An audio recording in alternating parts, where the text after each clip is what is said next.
Can you talk us through, how you went from DIY drones to the making of the Solo, and then at the beginning of the podcast, you mentioned you went head to head with DJI. Can you kind of talk to us just about that whole experience? Yeah. So everything about the progression was largely about making drones easier to use and more reliable, but basically mostly easier to use, which is to say, how do you go from like a bag of parts to a box where you just open it up under the Christmas tree and turn it on and it works? So that is, that's actually hard. Autonomy is easy to say, but hard to do. And so we started with just putting boards in enclosures, and then we had kits that were easier to put together, and preloaded software. Eventually, we got to a vehicle called Iris, which was pretty good. It still had like a radio control, an RC controller and sticks and things like that. But it was pretty good. But it still was, I would say, it was still a little bit of a nerd, thing. It just wasn't well integrated. It had GoPro camera, and there was like wires you had to put together. Then DJI came out with the Phantom, and the Phantom was, as you know, not designed originally to be a product. The Phantom was designed to be a training guide, a training tool for DJI's real vehicles, which were like these, cinema, copters, that were much more professional. So what's interesting is that ease of use became the killer app for the industry. And the Phantom, by just working out of the box, was transformative. It created a new industry. People didn't think that drones were available for anybody.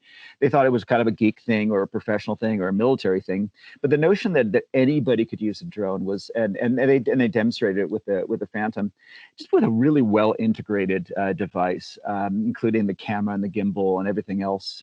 That was a breakthrough. And so we had been going the same direction, and with something called Solo. And Solo was also designed to be just as easy to use, but the distinction is we were all about autonomy. So the Phantom was largely about manual flight. There were some limited waypoints, but we were all about autonomy. And with the notion of having an onboard companion computer where you could run Python code was just kind of really hardwired in our DNA, and based on open source software, et cetera. And so what happened is that when we came out with Solo, we really emphasized the smarts, autonomous shots that could do cinema, things. And we expected people to use it mostly in an autonomous mode. And I think we were probably a little premature on that. But another problem is that because we'd worked so hard on the autonomy elements, and the companion computer was actually more expensive than the Phantom. Not initially, but DJI had a lot more pricing headroom there. And so we ended up, inadvertently getting in a price war. And DJI had a number of advantages. Number one, they were vertically integrated. They were big enough so they could do most of the stuff themselves, including the gimbal.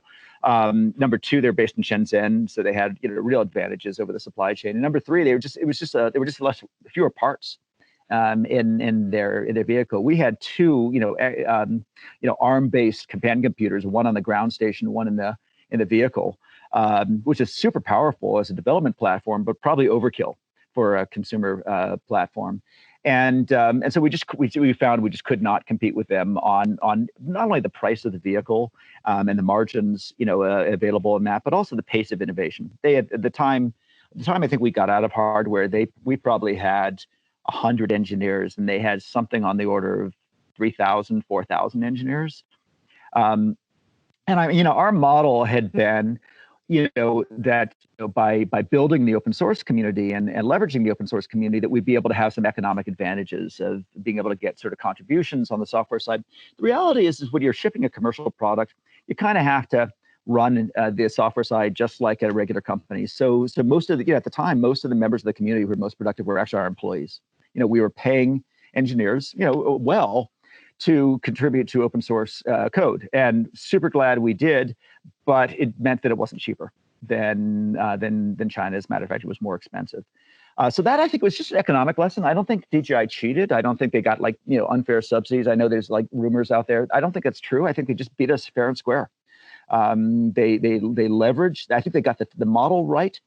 They got it simple. They leveraged their economies of scale. They leveraged their Shenzhen proximity to just sort of go down the the cost curve faster than we could, and it's an excellent product. So the reason we got out was that we just couldn't see our model getting to those price points and being venture quality returns.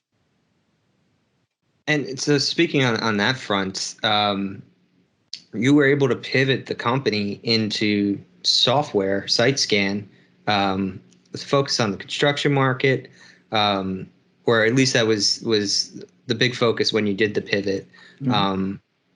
But I mean, how did you make up for all of that transfer? Because clearly those 100 engineers are not the engineers you need to employ for site scan. It's a completely different kind of equation there, right? Yeah.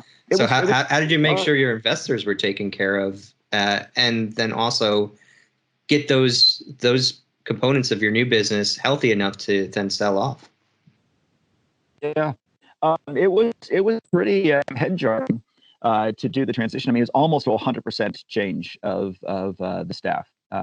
So we didn't need mechanical, we didn't need production, supply chain, manufacturing. Although we were doing a ton of software, 3DR was actually mostly a software company. Even in our hardware phase, it was a different kind of software. It was, by and large, the flight code. It was, things like, simulators. There was an app, but it was a kind of a very different kind of app. And so we basically started from scratch, and did it pretty quickly. Did it in about 6 months.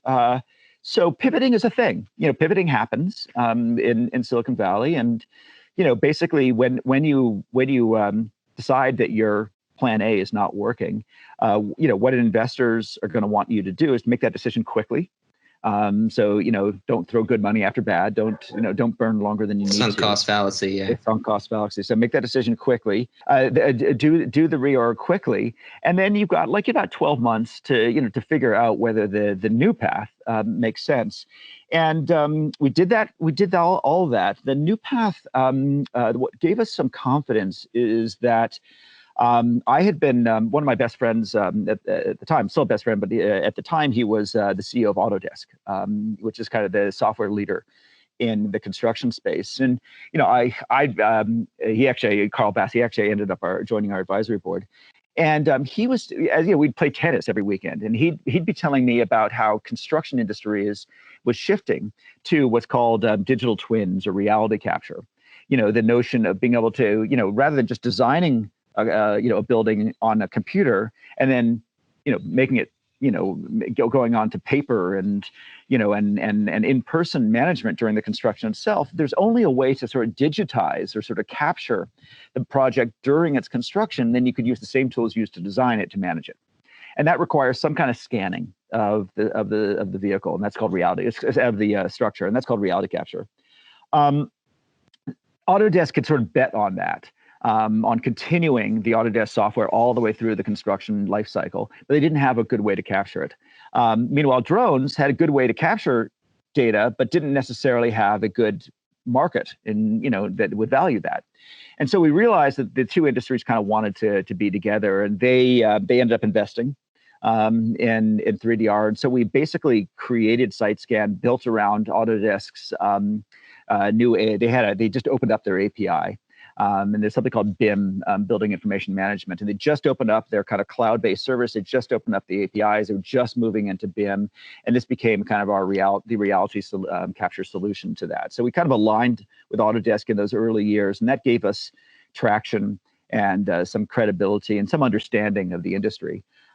Later on, as that grew, we realized, of course, there was a lot more than just construction, and we started spending more time with Esri, the GIS. So geospatial and construction are kind of two sides of the same coin. Geospatial tends to be like big stuff, like infrastructure, cities, states, starting with satellites down, whereas construction starts very small and is starting to move out. But as construction was moving from the individual plot to the city, and to the complex, GIS was starting to go from satellites to airplanes, and now thinking about drones. So you can see there was a convergence between the two, and then Esri also opened up an API, SDK layer of a platform. And so we then supported Esri as well. And that became a relationship that ultimately was the foundations of the acquisition. When Esri bought SiteScan last year, it was largely because we'd already proven that it was a good fit, that there was a marketplace for drone-based GIS, and that Esri was technically ready to embrace the kind of mobile and cloud platform structure that we had pioneered with SiteScan.